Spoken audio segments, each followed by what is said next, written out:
I need you to look at one piece of paper. A blueprint. Clean. Stamped. Approved. Signed by the lead structural engineer. Countersigned by the city inspector. Perfectly legal, perfectly filed. Somewhere on this blueprint is the thing that killed them. Not hidden in fine print, not buried in an appendix. Right there, in the main drawing, visible to anyone who knew what they were looking at. Nobody looked. Not the engineering team, not the inspection board, not the certification body. It cleared every gate. And then the building opened. And then, one evening, a crowd gathered. And then the laws of physics collected what was owed. This is the story of what happens when a system is designed to approve things, not to question them. Late 1970s, American Midwest. A major hotel project is breaking ground, and the centerpiece is unlike anything the city has seen. A 4-story open atrium, glass roof, 3 suspended walkways crossing above the lobby at different levels, anchored by long steel rods running from the ceiling. The structural concept was elegant. Each walkway clamped onto a continuous rod at a different height. The load from every walkway would travel straight up the rod into the ceiling. Clean transfer, straightforward physics.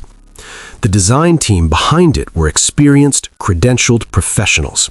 The architectural firm had a strong reputation. The structural engineering firm had decades of work behind them. This was not a cowboy operation. These were people who had built things that still stand. The hotel opened to enormous fanfare. Journalists described the atrium as breathtaking. Guests made reservations just to experience the lobby. The suspended walkways became a visual landmark. People gathered on them to look down at the dancers below.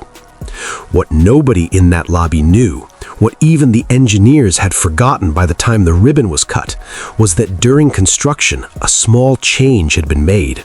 A phone call, a verbal agreement, a sketched modification that nobody formally recalculated. The flaw was already in the building. It had been there since day one. Here is the part that should make you stop scrolling. The original design asked the ceiling to carry the weight of 1 walkway per connection point. The modified design asked a single steel box beam, a hollow tube, to carry the weight of 2 walkways through 1 small nut and washer. 1 connection, twice the load, and nobody caught it. But here is what makes this worse. When investigators ran the numbers years later, they found the modified connection couldn't even meet the legally required load rating under normal use. Not under a crowd, not under stress, under normal use. It was already below code before a single person stepped on it. Stay with me, because what happens next isn't just about this building. In structural engineering, there is a failure mode called punching shear. It is exactly what it sounds like. A concentrated force punching through a surface that was never designed to resist it. Picture a nail pressing through a piece of cardboard. The cardboard has tensile strength across its surface, but a sharp point concentrating force on one spot, it goes straight through. That is what was happening at the upper walkway connection. The nut and washer were pressing against the thin wall of a hollow steel box beam. The box beam was never designed to take that kind of concentrated downward pull. It was designed to hold its own weight and the walkway deck, not to act as an anchor point for everything below it. The modification had transferred that entire secondary load onto a part of the structure not rated for it. And because the change happened informally over the phone, the engineers who should have reviewed it never ran a formal calculation on the modified geometry. Public investigative records, including findings published by a major U.S. engineering standards body, confirmed the connection as built could only handle approximately 60% of what the relevant building code required. Those records are public. The findings are documented. The physics is not disputed. 60%. The building was out of code on opening day, and nobody knew. July 17th, 1981, a Friday evening. Over 1,600 people inside the hotel. A dance competition in the lobby, the walkways above crowded with spectators. At 5 minutes past 7, the upper connection does what the physics said it eventually would. The upper fourth floor walkway drops first.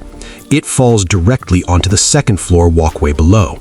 That connection, also operating near its structural ceiling, cannot absorb the additional impact. Both walkways collapse into the lobby. 114 people are killed. More than 200 are injured. It remains one of the deadliest structural failures in modern American history. Emergency responders described what they found as a scene of absolute chaos. Steel beams, concrete, glass, the dance music still playing. When investigators arrive, engineers, federal safety officials, structural analysts, they are not looking for sabotage. They are not looking for freak weather or material failure. They trace every beam, every connection, every bolt. They find the phone call, the verbal approval, the sketch that was never formally reviewed, the calculation that was never done. The building did not collapse because the steel was bad. It collapsed because a process failed. A system designed to catch exactly this kind of error let it through. Here is what I want you to carry out of this video, and I want you to think about it far beyond buildings. The professionals involved in this project were not incompetent. They were experienced, credentialed, accomplished. The flaw did not slip through because people were careless in the way we imagine carelessness. It slipped through because a system existed that allowed informal changes to bypass formal review, and nobody questioned whether the system itself was the problem. That's the real blueprint flaw, not the sketch, the process. Because here's the truth about complex systems, whether it's a building, a trading algorithm, a software deployment, a power grid, or a financial model. The most dangerous failures are never the ones that look wrong. They're the ones that look routine. The change that seems minor, the approval that feels like a formality, the shortcut that everyone assumes someone else already checked. Those are the ones that get waved through every time. This failure led to a permanent overhaul of how structural design changes are reviewed in the United States. Informal verbal approvals for structural modifications are no longer legally acceptable. Every change, however small, must be documented and formally recalculated.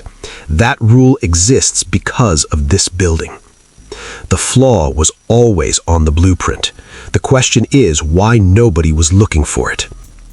Go back to the first frame of this video, the blueprint, the red circle.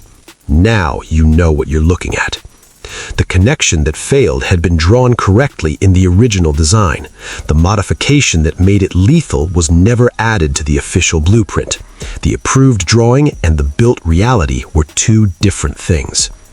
And in at least 3 other documented structural failures, investigators found the same pattern: an informal change, a missed recalculation, a system designed to approve, not to question them.